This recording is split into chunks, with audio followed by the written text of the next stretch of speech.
दोस्तों सोचिए जरा, एक फौजी जो सरहद पर बर्फीली रातों में अपनी जान हथेली पर रखकर पूरे देश को सुलाता है। जब वही फौजी महीनों बाद अपने घर की दहलीज की तरफ बढ़ रहा हो, अपनी माँ की गोद और अपनी नई नवेली पत्नी की आंखों की तरफ, तो रास्ते में अगर कोई वर्दी वाला उसे बेइज्जत कर दे तो क्या होगा।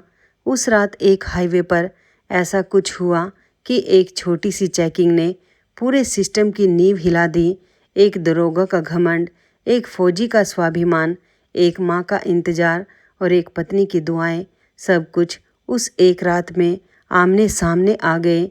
ये कहानी सिर्फ टकराव की नहीं है दोस्तों, ये कहानी है उस सच्चाई की जिसे कोई वर्दी, कोई कुर्सी, कोई ताकत कभी दबा नहीं सकती। तो चलिए बिना देर किए शुरू करते हैं ये दिल को छू लेने वाली कहानी। और हाँ, अंत तक ज़रूर देखिएगा क्योंकि असली भूचाल तो आखिर में आता है। बात उन दिनों की है जब उत्तर की सरहद पर कड़ाके की ठंड पड़ रही थी। बर्फ़ इतनी गिर रही थी कि सांस भी जम जाए और हवा ऐसी चल रही थी मानो हड्डियों के भीतर तक उतर जाए। उसी बर्फीले मोर्चे पर खड़ा था एक नौजवान फौजी, विक्रम सिंह राठौड़। विक्रम कोई आम सिपाही नहीं था दोस्तों, उसकी आंखों में देश के लिए एक अजीब सी आग थी और दिल में अपने परिवार के लिए उतनी ही नर्म सी कोमलता। दिन हो या रात, गर्मी हो या ठंड, विक्रम हमेशा अपनी ड्यूटी पर मुस्तैद रहता था। उसके साथी कहते थे कि विक्रम जब पहरा देता है तो पूरी पलटन चैन की नींद सोती है। मगर उस रात विक्रम के दिल में एक हलचल थी। महीनों हो गए थे उसे घर गए हुए। उसकी शादी को मुश्किल से 6 महीने हुए थे और शादी के 3 हफ्ते बाद ही उसे वापस सरहद पर लौटना पड़ा था। तब से वो अपनी पत्नी मीरा का चेहरा सिर्फ छोटे से फ़ोन की स्क्रीन पर ही देख पाता था और अपनी बूढ़ी माँ की आवाज़, वो तो जैसे उसकी ज़िंदगी की सबसे बड़ी ताकत थी। उस रात जब बर्फ़ थमी तो विक्रम के commanding officer colonel Devendra Pratap ने उसे अपने पास बुलाया। विक्रम, कर्नल साहब ने उसके कंधे पर हाथ रखते हुए कहा, तुमने पिछले 8 महीने से एक दिन की भी छुट्टी नहीं ली है बेटा। अब वक्त है कि तुम घर जाओ, अपनी माँ से मिलो, अपनी पत्नी के पास जाओ। मैंने तुम्हारी छुट्टी मंजूर कर दी है। विक्रम की आंखों में जैसे एकदम से रौनक आ गई। उसका दिल जोर जोर से धड़कने लगा। महीनों से जिस पल का वो इंतज़ार कर रहा था वो आखिर आ ही गया। शुक्रिया सर, विक्रम ने भरे गले से कहा। आप नहीं जानते ये छुट्टी मेरे लिए कितनी कीमती है। तंबू में लौटते ही विक्रम ने सबसे पहले अपनी माँ को फ़ोन लगाया। फ़ोन की घंटी बजी ही थी कि उधर से एक थरथराती हुई मगर प्यार से भरी आवाज़ आई। हाँ बेटा विक्रम, सब ठीक तो है ना? माँ, विक्रम की आवाज़ काँप रही थी। मुझे छुट्टी मिल गई है, मैं घर आ रहा हूँ माँ। कुछ पल के लिए दूसरी तरफ खामोशी छा गई। फिर अचानक माँ की रुलाई फूट पड़ी, मगर वो खुशी के आंसू थे। सच कह रहा है मेरा लाल? माँ ने जैसे यकीन ना कर पाते हुए पूछा। कब से इन बूढ़ी आंखों ने तुझे देखा ही नहीं बेटा। रोज़ रात तेरी फ़ोटो को छाती से लगाकर सोती हूँ। जल्दी आ जा बेटा, तेरे बिना ये घर सूना सूना लगता है। बस माँ, परसों तक पहुँच जाऊँगा, विक्रम ने मुस्कुराते हुए कहा। और हाँ, मीरा कहाँ है? उसे फ़ोन देना, वो तो आंगन में दिया जला रही है बेटा। रुक, बुलाती हूँ। थोड़ी देर बाद फ़ोन पर एक नर्म शर्मीली सी आवाज़ गूंजी। हेलो विक्रम जी। बस इतना सुनते ही विक्रम का दिल जैसे एक पल को ठहर गया। मीरा, विक्रम ने धीरे से कहा और उसके होठों पर एक मुस्कान तैर गई। कैसी हो? मैं ठीक हूँ, मीरा की आवाज़ में हल्की सी शिकायत घुली थी। पर आप कैसे हैं? आपने तो जैसे हमें भुला ही दिया। 3 दिन तक फ़ोन नहीं आता आपका। मीरा, तुम जानती हो वहाँ नेटवर्क का क्या हाल है, विक्रम ने हंसते हुए कहा। और सच कहूँ, जब जब बर्फ़ गिरती है तब तब बस तुम्हारा चेहरा याद आता है। पता है, यहाँ की बर्फ़ बिल्कुल वैसी ही सफ़ेद है जैसी हमारी शादी के दिन तुमने ओढ़नी पहनी थी। मीरा शर्मा गई, उसका चेहरा लाल हो गया और वो कुछ बोल ही नहीं पाई। और सुनो, विक्रम ने आगे कहा, इस बार जब मैं आऊँगा ना तो हम दोनों गांव के उस मेले में चलेंगे। वही मेला जहां तुमने कहा था कि तुम्हें झूले बहुत पसंद हैं। इस बार पूरा दिन सिर्फ तुम्हारे साथ बिताऊंगा। कोई ड्यूटी नहीं, कोई फ़ोन नहीं। मीरा की आंखों में आंसू आ गए, मगर ये खुशी के आंसू थे। सच में विक्रम जी, आप जल्दी आ जाइए ना, ये घर आपके बिना अधूरा लगता है। मैं रोज़ शाम को दरवाजे पर खड़ी होकर आपका इंतज़ार करती हूँ। बस 2 दिन और मीरा, विक्रम ने कहा, फिर मैं हमेशा के लिए नहीं पर कुछ दिनों के लिए ही सही तुम्हारे पास होऊंगा। अपना और माँ का ख्याल रखना। फ़ोन रखते ही विक्रम कुछ देर वहीं बैठा रहा। उसके दिल में एक अजीब सा सुकून था। उसे नहीं पता था कि किस्मत ने उसके इस सफ़र में कुछ और ही लिख रखा है। अगली सुबह विक्रम ने अपना सामान पैक करना शुरू किया। उसने अपनी माँ के लिए वहाँ की ऊनी शॉल खरीदी और मीरा के लिए एक छोटी सी चांदी की पायल। मगर सबसे अनमोल चीज़ जो उसने अपने बैग में रखी वो थी सरहद की मिट्टी। उसने झुककर उस ठंडी बर्फ़ से ढकी मिट्टी को अपनी हथेली में उठाया और उसे एक छोटी सी पोटली में बांध लिया। माँ को ये मिट्टी दिखाऊंगा, विक्रम ने मन ही मन कहा और उसकी आंखें भर आई। उन्हें बताऊंगा कि मैं किस माँ की रक्षा करता हूँ। एक माँ जिसने मुझे जन्म दिया और एक माँ जिसकी मैं रखवाली करता हूँ। ये भारत माता की मिट्टी। ये देखकर वहाँ खड़े उसके साथी फौजियों की आंखें भी नम हो गई। जब विक्रम जाने को तैयार हुआ तो कर्नल देवेंद्र प्रताप खुद उसे विदा करने आए। विक्रम, कर्नल साहब ने उसे गले लगाते हुए कहा, तुम सिर्फ एक फौजी नहीं हो, तुम मेरे बेटे जैसे हो। रास्ते में सावधान रहना और एक बात, जहाँ कहीं भी रहो अपडेट देते रहना। मुझे तब तक चैन नहीं आएगा जब तक तुम सही सलामत घर ना पहुंच जाओ। जी सर, बिल्कुल, विक्रम ने सलाम करते हुए कहा। मैं हर पड़ाव पर आपको फ़ोन करता रहूँगा। और इस तरह अपने दिल में अपनों से मिलने की उमंग लिए विक्रम अपने गांव की ओर निकल पड़ा। सरहद से शहर तक का रास्ता आसान नहीं था दोस्तों। पहाड़ी रास्ते, फिर लंबा हाईवे। विक्रम ने पहले एक छोटी जीप में बैठकर शहर तक का सफ़र तय करने की सोची। रास्ते में उसे एक बुजुर्ग आदमी मिला जो अपनी पुरानी जीप के पास परेशान खड़ा था। विक्रम ने रुककर पूछा, क्या हुआ बाबा, कोई परेशानी है? बेटा, बुजुर्ग ने ठंडी सांस लेते हुए कहा, मेरी जीप में पेट्रोल ख़त्म हो गया है और जेब में इतने पैसे नहीं कि भरवा सकूं। अब घर कैसे पहुंचूंगा समझ नहीं आता। विक्रम मुस्कुराया। उसने अपनी जेब से पैसे निकाले और बुजुर्ग के हाथ में रख दिए। नहीं बेटा, ये मैं नहीं ले सकता, बुजुर्ग ने झिझकते हुए कहा। बाबा, आप मेरे पिता समान हैं, विक्रम ने प्यार से कहा। एक बेटा अपने पिता की मदद करे, इसमें कैसी झिझक। बस आप मुझे शहर तक छोड़ दीजिए, मेरा भी काम हो जाएगा। बुजुर्ग की आंखें भर आई। भगवान तुझे लंबी उम्र दे बेटा। आज के ज़माने में तेरे जैसे लोग कहाँ मिलते हैं। रास्ते भर बुजुर्ग विक्रम से बातें करता रहा, उसकी फ़ौज की कहानियाँ सुनता रहा। शहर पहुंचकर विक्रम ने बुजुर्ग को विदा किया और बस अड्डे की तरफ बढ़ गया। उसे क्या पता था कि आगे का रास्ता उसकी ज़िंदगी का सबसे यादगार और सबसे तूफ़ानी सफ़र बनने वाला है। उसी शहर के बाहर एक लंबा हाईवे था जहाँ से रोज़ सैकड़ों गाड़ियाँ गुजरती थी और इसी हाईवे पर राज था एक दरोगा का। दरोगा महिपाल सिंह। महिपाल सिंह कोई आम पुलिस वाला नहीं था दोस्तों। वो वर्दी का गुलाम नहीं, वर्दी का दुश्मन था। उसने अपनी वर्दी को आम जनता को लूटने का हथियार बना रखा था। हर गुजरती गाड़ी को रोकना, झूठे चालान का डर दिखाना और मोटी रिश्वत वसूलना, यही उसका रोज का धंधा था। उस दिन भी महिपाल अपने 2 सिपाहियों के साथ हाईवे पर एक नाका लगाए बैठा था। सुनो, महिपाल ने अपने सिपाही से कहा, अपनी मूँछों पर ताव देते हुए, आज 26 जनवरी है, आज तो सब गाड़ियाँ रोको। आज की कमाई पूरे महीने की कमाई से ज़्यादा होनी चाहिए, समझे? जी सर, सिपाही ने सिर हिलाया। तभी एक पुरानी जीप वहाँ रुकी। उसमें से एक बूढ़ा किसान हरिया काका उतरा। रोको रोको, महिपाल चिल्लाया, कहाँ से आ रहे हो? कागज़ दिखाओ। साहब, सब कागज़ पूरे हैं। हरिया काका ने कांपते हाथों से कागज़ निकाले। महिपाल ने कागज़ देखे, फिर उन्हें फेंकते हुए कहा, ये सब नकली हैं, 10,000 रुपये निकालो वरना जीप जब्त कर लूँगा। साहब 10,000? हरिया काका के होश उड़ गए। मैं तो एक गरीब किसान हूँ साहब, खेती करके मुश्किल से घर चलता है, इतने पैसे कहाँ से लाऊं? तो फिर हाईवे पर गाड़ी लेकर क्यों निकलते हो? महिपाल ने डांटते हुए कहा। चलो जीप जब्त, थाने आकर ले जाना।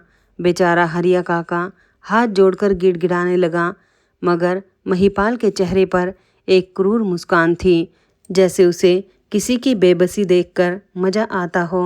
ठीक उसी वक्त उस हाईवे से गुजरती एक बस वहां रुकी, क्योंकि नाके की वजह से आगे जाम लग गया था। उस बस में बैठा था विक्रम सिंह राठौड़। बस की खिड़की से जब विक्रम ने देखा कि एक बूढ़ा आदमी एक पुलिस वाले के सामने हाथ जोड़े गिड़गिड़ा रहा है, तो उसका खून खोल उठा। वो चुप नहीं रह सका। वो बस से उतरा और सीधे नाके की तरफ बढ़ा। रुकिए, विक्रम ने दृढ़ आवाज में कहा। ये क्या हो रहा है? इस बुजुर्ग के साथ ऐसा बर्ताव क्यों कर रहे हैं? महिपाल ने पलट कर देखा। सामने एक नौजवान खड़ा था, सीधी कमर, चौड़े कंधे और आंखों में एक अजीब सा आत्मविश्वास। तू कौन है बे? महिपाल ने हिकारत से पूछा। अपने रास्ते जा, ये पुलिस का मामला है, बीच में टांग मत अड़ा। मैं एक फौजी हूँ, विक्रम ने शांत मगर मजबूत आवाज में कहा। और जब मैं देखता हूँ कि वर्दी का इस्तेमाल किसी गरीब को सताने के लिए हो रहा है, तो मैं चुप नहीं रह सकता। साहब, इस बुजुर्ग के सारे कागज पूरे हैं, फिर आप इनसे पैसे क्यों मांग रहे हैं? महिपाल का चेहरा गुस्से से लाल हो गया। फौजी हैं तो अपनी सरहद पर जाकर फौजगिरी दिखा। ये मेरा इलाका है, यहाँ मेरा कानून चलता है। कानून? विक्रम ने एक कड़वी मुस्कान के साथ कहा। साहब, कानून किसी की जागीर नहीं होता। कानून तो वो छाया है जो हर नागरिक को बराबर मिलनी चाहिए, चाहे वो अमीर हो या गरीब। और मैं यहाँ उसी न्याय की बात कर रहा हूँ। महिपाल के सब्र का बांध टूट गया। आसपास खड़ी भीड़ ये सब देख रही थी। कुछ लोगों ने तो अपने फ़ोन निकालकर चुपचाप वीडियो बनाना शुरू कर दिया था। तू मुझे कानून सिखाएगा? महिपाल दहाड़ा। तेरे जैसे सैकड़ों फौजी देखे हैं मैंने, तू भी झुक जाएगा मेरे सामने? विक्रम एक कदम आगे बढ़ा। उसकी आंखों में अब वो ही आग थी जो सरहद पर दुश्मन को देखकर आती थी। साहब, याद रखिए, विक्रम ने एक एक शब्द पर जोर देते हुए कहा। मैं वो हूँ जो -30 डिग्री में भी नहीं झुकता। मैं वो हूँ जो दुश्मन की गोलियों के सामने सीना तान कर खड़ा रहता है। और आज मैं कसम खाता हूँ, आपका ये घमंड, आपकी ये बेईमानी, मैं इसे झुका कर रहूँगा। ये सच की लड़ाई है और सच कभी हारता नहीं। भीड़ में खड़े लोगों के दिल में एक हलचल मच गई। उन्हें लगा जैसे आज सालों बाद कोई उनके लिए आवाज़ उठा रहा है। मगर महिपाल को ये अपनी बेइज्जती लगी। उसने आसपास खड़े लोगों के सामने अपनी हार बर्दाश्त नहीं की। अरे इसे पकड़ो, महिपाल चिल्लाया अपने सिपाहियों से। इसने ड्यूटी पर तैनात अफसर से बदतमीजी की है, इसे थाने ले चलो। आज इसे बताता हूँ कि असली ताकत किसके पीछे है। सिपाहियों ने विक्रम को पकड़ लिया। विक्रम चाहता तो उन्हें पल भर में गिरा सकता था, मगर उसने अपने हाथ नहीं उठाए, क्योंकि वो जानता था कि एक फौजी की ताकत उसकी मुट्ठियों में नहीं, उसके सब्र और सच्चाई में होती है। ठीक है, विक्रम ने शांति से कहा, ले चलिए मुझे थाने, मगर याद रखिए, आज जो आपने किया है इसका हिसाब जरूर होगा। थाने पहुंचते ही महिपाल ने विक्रम को लॉकअप में बंद करवा दिया। उसका फ़ोन भी छीन लिया गया। लॉकअप की ठंडी सलाखों के पीछे खड़ा विक्रम सोच में डूबा था। उसकी आंखों के सामने अपनी माँ का चेहरा घूम रहा था, जो दरवाजे पर आंखें बिछाए उसका इंतजार कर रही होगी, और मीरा जो शाम को आंगन में दिया जलाकर उसके लौटने की दुआ मांग रही होगी। माँ, विक्रम ने मन ही मन कहा। उसका गला रूंध गया। मैंने वादा किया था परसों तक पहुंच जाऊंगा, पर देखो किस्मत ने रास्ते में ही रोक लिया। पर माँ, मैंने गलत के सामने सिर नहीं झुकाया, और मुझे यकीन है तुम भी यही चाहती हो। उधर थाने के बाहर खड़ा महिपाल जोर जोर से हंस रहा था। देख फौजी, महिपाल ने सलाखों के पास आकर कहा, यह है मेरा महल और इस महल का राजा हूँ मैं। यहाँ सिर्फ मेरा हुक्म चलता है। अब बता, कहाँ गया तेरा वो घमंड? विक्रम ने उसकी आंखों में सीधे देखा। उसके चेहरे पर जरा भी डर नहीं था। महिपाल जी, विक्रम ने धीरे से कहा, आप मेरा शरीर इन सलाखों में बंद कर सकते हैं, मगर मेरी सच्चाई को नहीं। और याद रखिए, जब जब जुल्म ने सच को कैद करने की कोशिश की है, तब तब सच ने जुल्म की दीवारें तोड़ दी हैं। मैं भी भारत माता का बेटा हूँ, मैं झुकूंगा नहीं। महिपाल कुछ पल के लिए उसकी आंखों में देखता रह गया। उसे पहली बार एक अजीब सी बेचैनी महसूस हुई, मगर उसने उसे नज़रअंदाज कर दिया। उधर गांव में शाम ढल चुकी थी। माँ बार बार दरवाजे की तरफ देख रही थी। मीरा आंगन में दिया जलाकर बैठी थी। उसकी आंखें रास्ते पर टिकी थी। माँ जी, मीरा ने बेचैनी से कहा, विक्रम जी का अभी तक कोई फ़ोन नहीं आया। उन्होंने तो कहा था बस में बैठते ही फ़ोन करेंगे, कहीं कुछ हो तो नहीं गया। नहीं बेटी, माँ ने उसे तसल्ली देते हुए कहा, मगर उसकी अपनी आवाज़ में भी चिंता थी। मेरा विक्रम बहुत मजबूत है, शायद रास्ते में नेटवर्क ना हो, थोड़ी देर और इंतज़ार कर लेते हैं। मगर जैसे जैसे रात गहराती गई, दोनों की चिंता बढ़ती गई। मीरा बार बार विक्रम का नंबर मिलाती, मगर हर बार वही जवाब, जिस नंबर पर आप कॉल कर रहे हैं वो अभी उपलब्ध नहीं हैं। मीरा की आंखों से आंसू बहने लगे। माँ जी, मेरा दिल बहुत घबरा रहा है, पता नहीं विक्रम जी कहाँ होंगे, किस हाल में होंगे। माँ ने मीरा को गले लगा लिया। दोनों एक दूसरे का सहारा बनकर उस लंबी बेचैन रात को काटने लगी। उसी रात कर्नल देवेंद्र प्रताप भी बेचैन थे। विक्रम ने वादा किया था कि वो हर पड़ाव पर फ़ोन करेगा, मगर शाम से उसका कोई संदेश नहीं आया था। कर्नल साहब ने विक्रम का नंबर बार बार मिलाया, मगर फ़ोन नहीं लग रहा था। ये विक्रम तो ऐसा नहीं है, कर्नल साहब ने सोचा। वो कभी बिना बताए गायब नहीं होता, ज़रूर कुछ गड़बड़ है। उन्होंने तुरंत विक्रम के घर फ़ोन लगाया। माँ जी, विक्रम घर पहुँचा? कर्नल साहब ने पूछा। नहीं बेटा, माँ की रोती हुई आवाज़ आई, अभी तक नहीं पहुँचा और उसका फ़ोन भी नहीं लग रहा। मेरा दिल बहुत घबरा रहा है, आप चिंता मत कीजिए माँ जी, कर्नल साहब ने तसल्ली दी। मैं अभी पता लगाता हूँ, विक्रम जहाँ भी होगा मैं उसे ढूंढ निकालूंगा। फ़ोन रखते ही कर्नल साहब ने अपनी पूरी टीम को अलर्ट कर दिया। तभी एक बात हुई जिसने पूरे मामले को बदल दिया। उस हाईवे पर खड़े जिन लोगों ने विक्रम और महिपाल का टकराव देखा था, उनमें से किसी ने वो पूरा वीडियो बना लिया था और वो वीडियो रातों रात सोशल मीडिया पर वायरल हो गया। वीडियो में साफ दिख रहा था एक फौजी जो एक गरीब बुजुर्ग के लिए आवाज़ उठा रहा था और एक दरोगा जो अपने घमंड में उसे थाने ले जा रहा था। जब ये वीडियो कर्नल देवेंद्र प्रताप तक पहुंचा तो उनका खून खोल उठा। इस दरोगा की हिम्मत कैसे हुई मेरे जवान को हाथ लगाने की? कर्नल साहब दहाड़े, ये सिर्फ विक्रम का अपमान नहीं है, ये पूरी फौज का, पूरे देश का अपमान है। अब इसका जवाब ये दरोगा जरूर देगा। कर्नल देवेंद्र प्रताप ने अपनी पूरी टुकड़ी को इकट्ठा किया। साथियों, कर्नल साहब ने सबको संबोधित करते हुए कहा, आज हमारे एक भाई को, हमारे एक जवान को सच का साथ देने की सज़ा मिली है। उसे एक थाने में कैद किया गया है।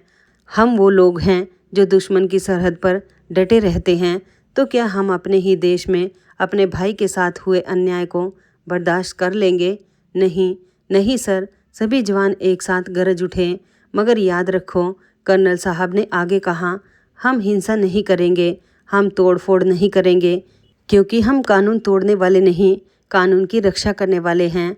हम सिर्फ न्याय मांगेंगे और इतनी मजबूती से मांगेंगे कि पूरा सिस्टम हिल जाए। और इस तरह अनुशासन की एक जीती जागती मिसाल बनकर फौज की पूरी टुकड़ी थाने की तरफ बढ़ चली। उनके कदमों की आवाज़ में एक गूंज थी और उनकी आंखों में एक संकल्प। रास्ते में जहाँ से भी वो गुजरते, लोग उनके साथ जुड़ते जाते। हाईवे पर वो बुजुर्ग किसान हरिया काका भी था, जिसके लिए विक्रम ने आवाज़ उठाई थी। उसकी आंखों में आंसू थे। बेटा विक्रम, हरिया काका ने मन ही मन कहा, तूने मेरे लिए अपनी जान खतरे में डाल दी, आज मैं भी तेरे साथ खड़ा हूँ। देखते ही देखते वो छोटी सी टुकड़ी एक बड़े जन सैलाब में बदल गई। न्याय चाहिए, हमारे फौजी भाई को न्याय चाहिए, ये नारे पूरे शहर में गूंजने लगे। जैसे जैसे ये खबर फैली, मीडिया भी हरकत में आ गया। टीवी चैनलों पर ब्रेकिंग न्यूज़ चलने लगी। एक गरीब के लिए आवाज़ उठाने वाले फौजी को दरोगा ने किया गिरफ्तार। पूरी फौज पहुंची थाने। सिस्टम पर उठे सवाल। शहर का हर नागरिक अब इस मामले के बारे में बात कर रहा था। सोशल मीडिया पर वो वायरल वीडियो लाखों बार देखा जा चुका था। हर तरफ एक ही मांग थी, विक्रम को न्याय मिले और दरोगा महिपाल को सजा। देखते देखते ये मामला इतना बड़ा हो गया कि अब ये सिर्फ एक थाने का मामला नहीं रहा, ये पूरे सिस्टम की परीक्षा बन गया। उधर थाने में महिपाल अभी भी अपने घमंड में चूर था। उसे लग रहा था कि कुछ घंटों में सब शांत हो जाएगा, मगर तभी उसका फ़ोन बजा। स्क्रीन पर नाम देखकर महिपाल के होश उड़ गए। फ़ोन गृह मंत्री जी का था। जी मंत्री जी। महिपाल की आवाज़ कांप रही थी। महिपाल सिंह। दूसरी तरफ से एक कड़क आवाज़ आई, तुमने ये क्या कर दिया? तुमने एक फौजी को क्यों गिरफ्तार किया? मंत्री जी, उसने ड्यूटी पर तैनात अफसर से बदतमीजी की थी। महिपाल ने बचने की कोशिश की। बदतमीजी? मंत्री जी गरजे। वो वीडियो पूरे देश में वायरल हो रहा है महिपाल। उसमें साफ दिख रहा है कि बदतमीजी किसने की। एक गरीब किसान से तुम 10,000 की रिश्वत मांग रहे थे और जब उस फौजी ने आवाज़ उठाए तो तुमने उसे ही जेल में डाल दिया। तुम्हें जरा भी अंदाजा है कि तुमने पूरे प्रशासन को कितनी बड़ी मुसीबत में डाल दिया है? महिपाल के माथे पर पसीने की बूंदें झलक आई। सुनो महिपाल, मंत्री जी ने कहा, कोई भी प्रशासन फौज के खिलाफ नहीं जा सकता। ये देश अपने जवानों का सम्मान करता है। अगर तुम्हें अपनी इज्जत और अपनी नौकरी प्यारी है तो अभी इसी वक्त उस फौजी को रिहा करो और सबके सामने अपनी गलती मानो। और हाँ, एक फौजी के साथ बदतमीजी करने के आरोप में मैं तुम्हें इसी वक्त सस्पेंड करता हूँ। फ़ोन कट गया। महिपाल वहीं कुर्सी पर धम से बैठ गया। उसके कानों में बार बार विक्रम की वो बात गूंज रही थी, आज मैं कसम खाता हूँ आपका ये घमंड मैं झुका कर रहूँगा। ये कैसे हो गया? महिपाल ने कांपते हुए कहा। एक मामूली सी चेकिंग ने पूरे सिस्टम में भूचाल ला दिया। बाहर अब हजारों की भीड़ जमा हो चुकी थी। फौज की पूरी टुकड़ी ने थाने को चारों तरफ से घेर लिया था। नारे गूंज रहे थे, भारत माता की जय, न्याय चाहिए, न्याय चाहिए। कर्नल देवेंद्र प्रताप आगे बढ़े और बुलंद आवाज़ में कहा, दरोगा महिपाल सिंह, हमारे जवान विक्रम सिंह राठौड़ को इसी वक्त रिहा करो और बाहर आकर सबके सामने अपनी सफाई दो, वरना इस देश की जनता तुम्हें माफ़ नहीं करेगी। महिपाल के पास अब कोई रास्ता नहीं बचा था। उसका सारा घमंड चूर चूर हो चुका था। कांपते कदमों से वो लॉकअप की तरफ बढ़ा। उसने लॉकअप का ताला खोला। सामने विक्रम खड़ा था, वही फौजी जिसकी आंखों में अब भी वही शांति, वही दृढ़ता थी।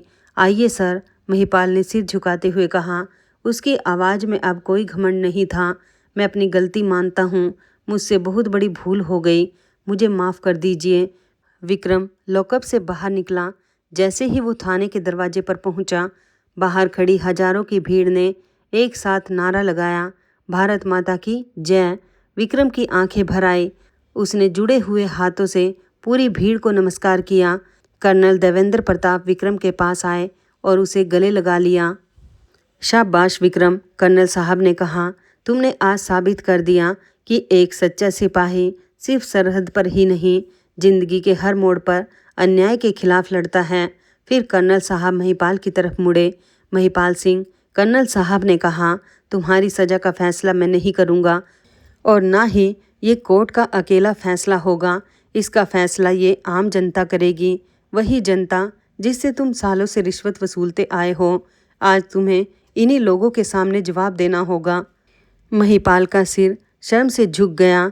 उसने पहली बार उन लोगों की आंखों में देखा जिन्हें उसने सालों तक सताया था, और उन आंखों में उसे अपने हर गुनाह का हिसाब दिखाई दिया। हरिया काका भीड़ में से आगे आए। उन्होंने विक्रम का हाथ पकड़कर कहा, बेटा, तूने आज सिर्फ मेरी मदद नहीं की, तूने इस पूरे शहर को ये सिखाया है कि जुल्म के खिलाफ खड़ा होना ही असली बहादुरी है। भगवान तुझे हमेशा खुश रखे। विक्रम ने हरिया काका के पैर छुए। बाबा, ये तो मेरा फ़र्ज़ था। हम फौजी सिर्फ बंदूक से देश की रक्षा नहीं करते, हम सच के साथ खड़े होकर भी देश की आत्मा की रक्षा करते हैं। सारा मामला सुलझने के बाद कर्नल साहब ने विक्रम के कंधे पर हाथ रखा।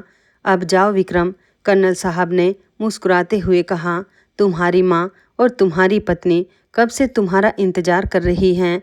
बहुत हो गया न्याय की लड़ाई, अब अपनों के पास जाओ। विक्रम ने सलाम किया और घर की तरफ निकल पड़ा। जब वो अपने गांव पहुंचा तो रात गहरा चुकी थी, मगर उसके घर का दरवाज़ा अब भी खुला था और दहलीज पर एक दिया जल रहा था। विक्रम ने दरवाजे पर कदम रखा ही था कि अंदर से माँ की आवाज़ आई। उसकी माँ दौड़ती हुई बाहर आई और उसे गले से लगा लिया। मेरा लाल, मेरा बेटा वापस आ गया। माँ की आंखों से आंसू बह निकले। मैंने तो सोचा था पता नहीं तू किस हाल में होगा। भगवान का लाख लाख शुक्र है। माँ, विक्रम का गला रूंध गया। मैंने आपसे वादा किया था कि मैं आऊँगा। थोड़ी देर जरूर हुई, पर देखो मैं आ गया। तभी विक्रम की नज़र दरवाजे पर खड़ी मीरा पर पड़ी। मीरा की आंखें आंसुओं से भरी थी, मगर होठों पर एक मुस्कान थी। विक्रम धीरे धीरे उसकी तरफ बढ़ा। मीरा, विक्रम ने नर्म आवाज़ में कहा, देखो मैं आ गया। मैंने कहा था ना, इस बार हम मेले में चलेंगे। मैं अपना वादा कभी नहीं तोड़ता। मीरा की आंखों से आंसू छलक पड़े। विक्रम जी, मैं बहुत डर गई थी। जब आपका फ़ोन नहीं लगा तो मेरा दिल बैठ गया था। मैं रात भर भगवान से बस यही दुआ मांगती रही कि आप सही सलामत लौट आएं। विक्रम ने अपनी जेब से वो सरहद की मिट्टी की पोटली निकाली और मीरा और माँ को दिखाई। देखो, विक्रम ने भावुक होकर कहा, ये है उस सरहद की मिट्टी जिसकी मैं रक्षा करता हूँ। और आज मुझे एहसास हुआ, ये मिट्टी सिर्फ सरहद पर नहीं होती, ये उन हर आँखों में होती है जो सच का साथ देती हैं, और उन हर दिलों में होती है जो जुल्म के खिलाफ आवाज़ उठाते हैं। माँ और मीरा दोनों की आंखें भर आई। उस रात उस छोटे से घर में एक अलग ही उजाला था, सच की जीत का उजाला, अपनों के मिलन का उजाला। दोस्तों, उस एक रात ने पूरे शहर को, पूरे सिस्टम को एक सबक सिखा दिया। दरोगा महिपाल सिंह, जो खुद को राजा समझता था, आज एक मामूली इंसान बनकर रह गया, और विक्रम सिंह राठौड़ वो एक मिसाल बन गया। इस कहानी ने हमें सिखाया कि सच्चाई की आवाज़ चाहे कितनी भी धीमी क्यों ना हो, वो एक दिन ज़रूर पूरे सिस्टम की नींव हिला देती है। और जो लोग अपनी ताकत का गलत इस्तेमाल करते हैं, उनका घमंड एक ना एक दिन ज़रूर टूटता है। एक छोटी सी चेकिंग, एक फौजी का स्वाभिमान और एक माँ का इंतज़ार, इन तीनों ने मिलकर वो भूचाल ला दिया जिसने हर गलत को सही के सामने झुकने पर मजबूर कर दिया। तो दोस्तों, यही थी विक्रम सिंह राठौड़ की ये दिल को छू लेने वाली कहानी। एक ऐसे फौजी की कहानी जिसने न सिर्फ सरहद पर बल्कि अपने ही देश में सच और न्याय की लड़ाई लड़ी और जीती। अगर आपको ये कहानी पसंद आई हो तो इस वीडियो को ज़रूर लाइक कीजिए, और अगर अभी तक हमारे चैनल को सब्सक्राइब नहीं किया है तो अभी सब्सक्राइब कर लीजिए, ताकि ऐसी ही दिल छू लेने वाली कहानियाँ आप तक पहुँचती रहे। और हाँ, हमें कमेंट में ज़रूर बताइए कि आप ये वीडियो कहाँ से देख रहे हैं। आपके कमेंट पढ़कर हमें बहुत अच्छा लगता है। मिलते हैं एक नई कहानी के साथ, तब तक के लिए अपना ख्याल रखिए। धन्यवाद दोस्तों।